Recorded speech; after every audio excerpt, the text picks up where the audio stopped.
with me and with other people, the committee, and I hope we can work out something to accomplish some of the goals I want to accomplish.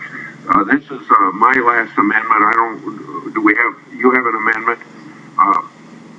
I'll go through mine very fast. I hope we can vote on this bill today and get this behind us. This is Amendment ALB 13193, requiring the director of NIJ to conduct a study to examine the impact of violent adult-themed video games may have on mass shootings. This amendment is not about blaming an industry for the horrific acts of mass shooters. It simply examines the role that violent games may play in the recent mass shootings. According to media reports, the perpetrators of mass shooting in Aurora, Newtown, were both avid players of violent video games. The Norway mass shooter, who killed 77, went so far as to describe in his manifesto how he utilized video games to train for his attack. This is troubling given the number of these games that are sold annually in the United States and around the world. One video game called Call of Duty Modern Warfare 2, 22 million copies worldwide sold, include an opening level where the player of the game serves as an undercover operative.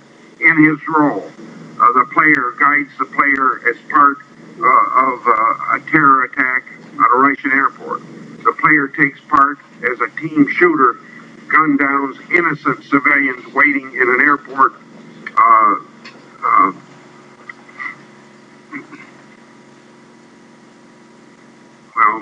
My amendment is ALB 13141. I ask consent to place these pictures in the record that we have here, and I'm going to put the rest of the statement in the record. I think everybody knows what I'm talking about, and I know that Senator Coons has an amendment to my amendment, or some sort of an amendment. I ask you to support his amendment as well. Senator Coons? Thank you, Mr. Chairman. I'd like to offer a second-degree amendment. I believe what we're discussing here is Grassley Amendment 13141, calling for a study specifically focused on violent video games. And my second-degree amendment focuses on the fact that I believe there's a very wide range of possible causes of mass casualty incidents. I want to specifically amend my second-degree amendment as it's been circulated at 13, so that it specifically says depictions of violence in the video game, media, and entertainment industries. So it's clear that I recognize the desirability of considering violent video games, but the amendment, the second degree that I'm offering, lists a whole series of factors for this NIJ study. Factors that include childhood abuse and neglect, exposure to criminal acts, to bullying, to mental illness, which has been cited by a number of my colleagues, availability of mental health services, and many others. I will not take the time to go through them all. My understanding is that Senator Milo accepts your second degree. Is that correct? Yes. And without objection, the Senator Milo's amendment is amended with the amendment of the senator from Delaware. Those in favor of the amendment as amended, signify by saying aye. Aye. Opposed? The ayes appear to have it. The ayes do have it. Are there further amendments? Senator Cornyn, I think, has our last amendment. Senator Cornyn. Well, actually, I have several amendments, but I want to draw my colleagues' attention to Senator Feinstein's the exception in her legislation for a gun ban for certain classes of Americans, namely to retired law enforcement officers. I think any exception to the ban is a remarkable concession by the authors and co-sponsors of the bill. That's because bill sponsors have long declared that so-called assault weapons are purely offensive in nature, as in designed for killing, hence the name assault weapon. But in fact, I believe this exception concedes that there are at least some Americans who should be allowed to possess these weapons for purposes of defending themselves, their families, and their communities. So I would ask my colleagues, why should this exception be limited only to retired law enforcement officers? Is it because we believe they have some special competency and training to use these weapons to defend themselves and others? Or is because we think they and their families are worthy of special protection. I want to be clear. I think every law-abiding American has the right to choose how best to defend themselves and their families. That's why I strongly oppose this legislation. I wholeheartedly agree with the authors and the sponsors of this legislation that the weapons this bill would ban can and are used lawfully for self and family defense. So the purpose of the amendments, and I have a number of them that I will offer, is to highlight the dangers of a blanket ban and illustrate why we shouldn't prevent law-abiding citizens from owning self-defense weapons. If you don't believe that the guns banned by this bill can be used lawfully for self-defense, then you should be offering an amendment to strike the exception for retired law enforcement. But of course, I don't expect that. Does the Senator have an amendment he wishes called up? I'd like to call up my amendment, I think it's 13115. 13115 is before us. This amendment, Mr. Chairman, would allow members of the armed forces and veterans to obtain and possess the self-defense weapons prohibited by this legislation. Members and veterans of the armed forces are the most highly trained and qualified individuals to own these weapons for self-defense purposes. We should think long and hard before disarming these heroes, preventing them from protecting their families and their communities.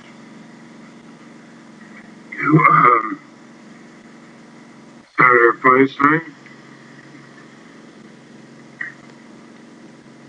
If I understand this, this adds an exemption of retired military. As I understand our bill, no issue has arose in this regard during the 10 years the expired ban was in effect. And what we did in the other bill was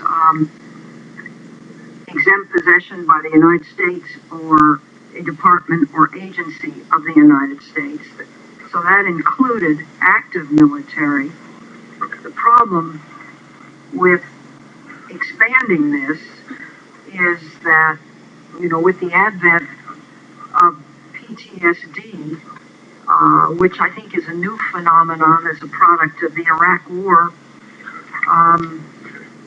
it's not clear how the seller or transfer of a firearm covered by this bill would verify that an individual was a member or a veteran, and that there was no impairment of that individual with respect to having a weapon like this. So, I would be happy to sit down with you again and see if we could work something out, but I think we have to, if you're going to do this, find a way that veterans who are incapacitated for one reason or another mentally don't have access to this kind of weapon. I would suggest it's maybe one that should be worked on before this gets to the floor. As the senator from California knows, I have some problems with our overall legislation, but I'm going to vote for it to get the matter out and get the floor, so it's not just those of us in this room who get a chance to talk about it or act on it, but the whole Senate, all 100 of us.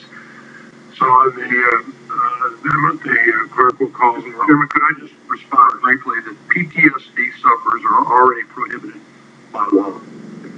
And I think it's a mistake to paint so broadly as to say any active duty military or veterans can't use these kinds of weapons or any other lawful weapons for self-defense.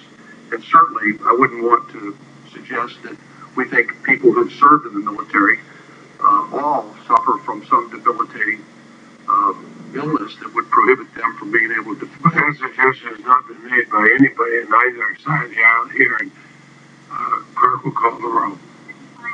No. Mr. Schumer. No. Mr. Durbin. Mr. Whitehouse. No. Ms. Coulter. No. Mr. Franklin. No. Mr. Combs. Aye. Mr. Blumenthal. No. Ms. Moreno. Mr. Grassley. Aye. Mr. Hatch. Aye. Mr. Pepper. Aye by proxy. Mr. Brown. Aye by proxy. Mr. Cornyn.